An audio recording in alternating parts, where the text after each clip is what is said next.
Hi! So if you're a Cubase user, you're probably aware that this DAW has so many features that you're never going to use all of them, probably don't know all of them, or will remember all of them. So I was recently reminded again of a feature in Cubase which allows you to quickly restore a previous mix version, which can be quite handy, even though it has some limitations. So let's go!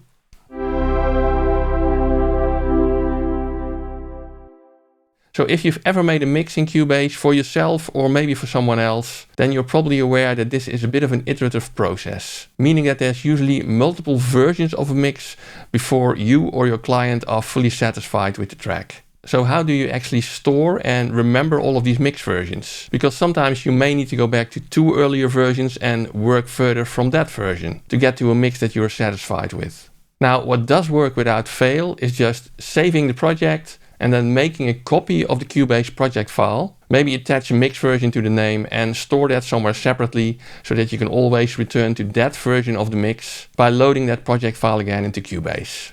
Now the disadvantage of that is of course that if you want to load a previous mix version, you need to load that other project again, which can take a bit of time, so it makes it hard to quickly compare the different mix versions. Now what I sometimes do as well is I make an export of every mix version, because you're probably going to let somebody listen to that version anyway, and then I import it into my new Cubase project in which I'm working on the next mix version, and then you can quickly compare the mixes by soloing those exported files versus listening to your new mix. However, Cubase also has a feature for this which allows you to store up to 10 different mix versions in the same project file and quickly switch between them. They are called MixConsole Snapshots, so let's take a look at how they work. So this is the project of a pop mix that I've been working on. I've used it in multiple videos already. And if we look at the mix console, you can see there's, well, quite a lot of tracks, 88, and a lot of processing on there. Let's have a short listen. I used to hide in the shadows, afraid to let my light shine. But now stepping into the spotlight, breaking free from my own mind. Now, if you want to store the current state of this mix console, which is the MixConsole Snapshot, you can use the camera icon on top here, save MixConsole Snapshot.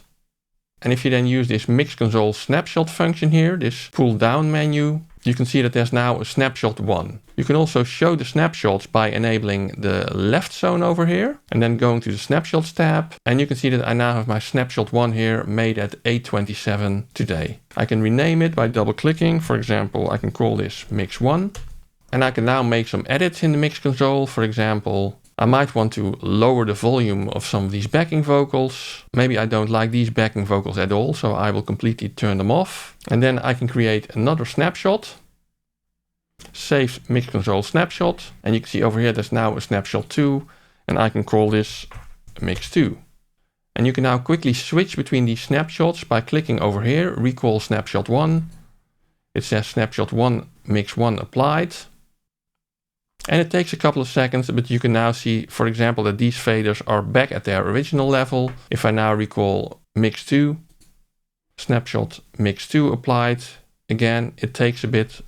And you can see that the faders are again at 0, which I decided on for Mix 2. Now the Cubase manual mentions that we can save up to 10 snapshots. For audio-related channels, the snapshots save settings for input-output, audio, VST instrument, drum track, sampler track, group, effects and VCA fader channels. And snapshots are saved within the project.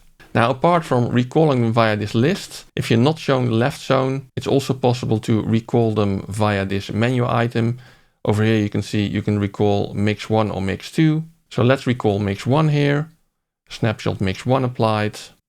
And you saw the faders jump back to their original level here. Now, if you want to update Mix 1, for example, by setting these backgrounds to a much louder volume, then you can now also say update selected snapshot Mix 1.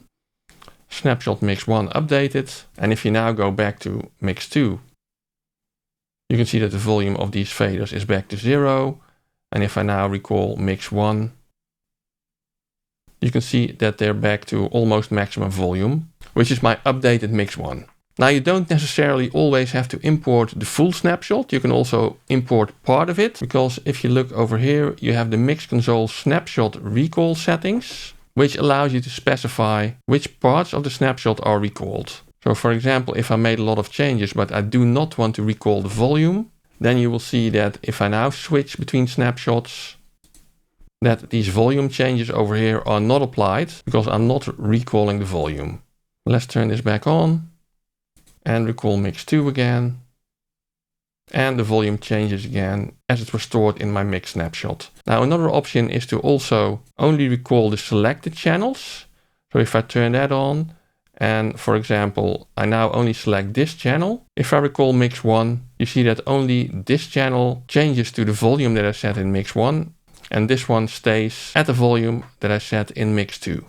Let's just recall all channels here, and we're fully back to mix 2.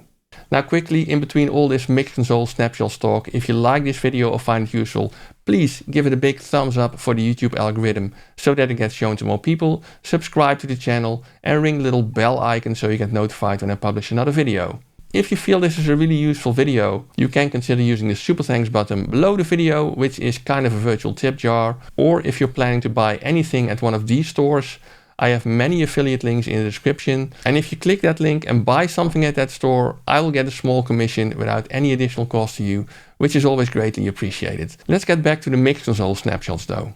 Now all of this works great. It will also store and recall all of the settings of third-party plugins, for example. You can even add a certain plugin in a new mix version, and if you then recall the old version, it will be removed again. But there's one big limitation that you have to be aware of, and that's the fact that the MixConsole Snapshots do not store automation data. So if you have automation data in your project, for example, you automate the volumes or maybe certain parameters of your plugins, you will be stuck with that automation throughout all the various mix versions. And whatever you change in your parameters that have been automated, that will not work because the automation will basically overrule any values that you set in the snapshot. That's also why they have a warning for automation data, because in these MixConsole Snapshot recall settings, you can enable a warning that states warn before deleting plugin automation. So if I now go to my project window, you can see, for example, that I have some automation here on reverb levels and the frequency of an equalizer. And I could also put automation on the volume of this group, for example.